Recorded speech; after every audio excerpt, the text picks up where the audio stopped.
بسم اللہ الرحمن الرحیم۔ ناظرین کرام، یہ تب کی بات ہے جب حضرت ابراہیم علیہ السلام کی قوم مختلف خداؤں کی عبادت کرتی تھی۔ چڑھتے سورج کی عبادت، بھڑکتی آگ کی پوجا اور بتوں کی پوجا کی جاتی تھی۔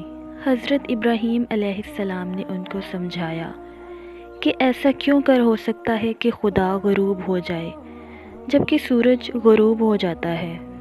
ایسا کیسے ممکن ہے کہ جو بت خود ہل کر کھانا نہیں کھا سکتے وہ ہمیں رزق عطا کریں؟ چاند اور آگ یہ ہمیں رزق کیسے پہنچا سکتے ہیں، کیسے ہمیں فائدہ پہنچا سکتے ہیں؟ لیکن ان کی قوم نے ان کی کوئی بات نہیں مانی۔ انہوں نے حضرت ابراہیم علیہ السلام کو آگ میں پھینک دیا۔ ناظرین، میں اس ویڈیو میں آپ کو بتاؤں گی کہ حضرت ابراہیم علیہ السلام نے کیا کیا جس کی وجہ سے ان کو آگ میں پھینکا گیا، اور آپ نے کون سی دعا پڑھی جس کی وجہ سے آگ گلزار ہو گئی، اور حضرت ابراہیم علیہ السلام کتنی دیر تک ابراہیم علیہ السلام نے اپنی قوم کو ہر طرح سے سمجھایا، مگر ان کی قوم نے حق بات کو قبول کرنے سے انکار کر دیا۔ اس قوم کا ایک دستور تھا، سالانہ ان کا ایک میلہ لگتا تھا جس میں سب لوگ بتوں پر چڑھاوے چڑھاتے، مٹھائیوں اور کھانوں کو پرساد کے طور پر کھاتے۔ حضرت ابراہیم علیہ السلام قوم کی دعوت پر تھوڑی دور تو میلہ کی طرف چلے گئے، لیکن پھر اپنی بیماری کا عذر کر کے واپس چلے آئے اور قوم کے لوگ میلہ میں چلے گئے۔ پھر جو میلہ میں نہیں گئے، آپ نے ان لوگوں سے صاف صاف کہہ دیا۔ اللہ پاک قرآن پاک میں فرماتے ہیں، مجھے خدا کی قسم ہے کہ میں ضرور تمہارے بتوں کے ساتھ برا سلوک کروں گا تمہارے چلے جانے کے بعد۔ چنانچہ اس کے بعد آپ نے ایک کلہاڑی لی اور بت خانے کی طرف تشریف لے گئے۔ آپ نے دیکھا اس میں چھوٹے بڑے بہت سے بت ہیں، اور دروازے کے سامنے ایک بہت بڑا بت کھڑا ہے۔ ان چھوٹے معبودوں کو دیکھ گئے توحید الہی کے جذبے سے آپ جلال میں آ گئے اور کلہاڑی سے مار مار کر بتوں کو چکنا چور کر ڈالا، اور سب سے بڑے بت کو چھوڑ دیا، کلہاڑی اس کے کندھے پر رکھ دی، اور آپ بت خانے سے باہر تشریف لے گئے۔ قوم کے لوگ جب میلہ سے واپس آ کر بت خانے میں گئے بتوں کی پوجا کرنے اور پرساد کھانے کے لیے، تو یہ دیکھ کر حیران رہ گئے کہ ان کے دیوتا تو ٹوٹے پھوٹے پڑے ہیں۔ ایک دم سب بوکھلا گئے اور شور مچا کر چلانے لگے۔ اللہ پاک فرماتے ہیں قرآن پاک میں، ہمارے خداؤں کے ساتھ کس نے یہ سلوک کیا، بے شک وہ بہت ظالم ہے۔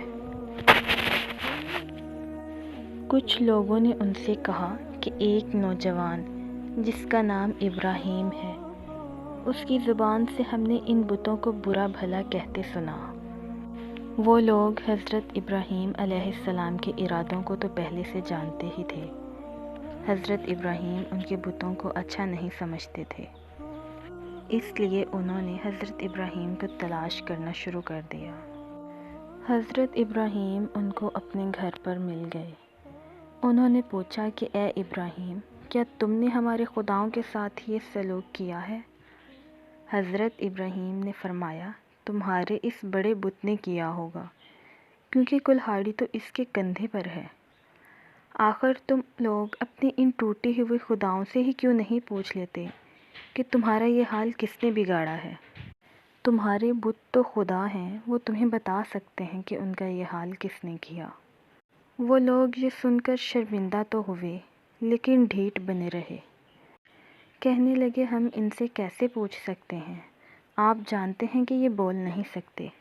تو حضرت ابراہیم علیہ السلام نے فرمایا، قرآن پاک میں اس طرح فرمایا گیا ہے، تو کیا تم لوگ اللہ کے سوا ایسے کو پوچھتے ہو جو تمہیں نفع اور نقصان نہیں دے سکتے؟ لعنت ہے تم پر اور ان بتوں پر جن کو اللہ کے سوا تم لوگ پوجتے ہو۔ کیا تم لوگ اتنی بڑی بات نہیں سمجھتے؟ وہ لوگ صدیوں سے کفر کرتے آ رہے تھے، اس بات کا ان پر کوئی اثر نہیں ہوا، الٹا انہوں نے واویلا مچا دیا، چلانا شروع کر دیا، کہنے لگے اے لوگو، حضرت ابراہیم کو آگ میں جلا دو اور اپنے خداؤں کی مدد کرو، اگر تمہیں کچھ کرنا ہے تو یہ کرو۔ چنانچہ ان ظالموں نے اتنا لمبا چوڑا آگ کا الاؤ تیار کیا اور اس میں آگ جلا دی۔ آپ کو ننگے بدن اس آگ میں دھکیلنے کا وہ ارادہ رکھتے تھے۔ ان کا خیال تھا کہ حضرت ابراہیم اس طرح آگ میں جل کر راکھ ہو جائیں گے اور ہمارے بتوں کو کوئی برا بھلا نہیں کہے گا۔ وہ یہ بات نہیں جانتے تھے کہ حضرت ابراہیم علیہ السلام تو اللہ کے نبی اور اللہ پاک کے دوست ہیں۔ جب نمرود نے حکم دیا کہ حضرت ابراہیم کو آگ میں پھینک دیا جائے تو ایک پانی کا فرشتہ آپ کے پاس آیا، کہا کہ اگر آپ فرمائیں تو میں پانی برسا کر آگ کو بجھا دوں۔ پھر ہوا کا فرشتہ حاضر ہوا، کہنے لگا آپ علیہ السلام حکم دیں تو میں زبردست آندھی چلاؤں اور اس آگ کو اڑا دوں۔ حضرت ابراہیم علیہ السلام نے ان فرشتوں سے فرمایا مجھے تم لوگوں کی کوئی ضرورت نہیں ہے، مجھے میرا اللہ ہی کافی ہے اور وہ بہترین کارساز ہے۔ ناظرین، اب میں بتاتی ہوں کہ حضرت ابراہیم علیہ السلام نے آگ میں جاتے وقت کون سی دعا پڑھی۔ آگ میں جاتے وقت حضرت ابراہیم علیہ السلام نے یہ دعا پڑھی، لا الہ الا انت سبحانک لک الحمد ولک الملک لا شریک لک۔ اور جب آپ آگ کے شعلوں میں داخل ہو گئے تو حضرت جبرائیل علیہ السلام تشریف لائے، کہا اے خلیل اللہ، کیا کوئی حاجت ہے؟ تو آپ نے فرمایا تم سے کوئی حاجت نہیں ہے۔ تو حضرت جبرائیل علیہ السلام نے کہا پھر خدا ہی سے اپنی حاجت عرض کیجیے۔ تو آپ نے جواب دیا کہ وہ میرے حال کو خوب جانتا ہے، لہٰذا مجھے اس سے سوال کرنے کی ضرورت ہی نہیں۔ اس وقت حضرت ابراہیم علیہ السلام کی عمر شریف 16 یا 20 برس تھی۔ ناظرین، حضرت ابراہیم آگ میں کتنی دیر رہے؟ بعض مفسرین کا قول ہے کہ 7 دن آپ آگ کے شعلوں میں رہے، اور بعض نے لکھا ہے کہ 40 دن، اور بعض نے لکھا ہے کہ 50 دن، یہ تو اللہ بہتر جانتا ہے۔ لیکن اللہ پر اس کامل یقین کی وجہ سے اللہ پاک نے ان کو آگ میں جلنے سے بچا لیا۔ سبحان اللہ۔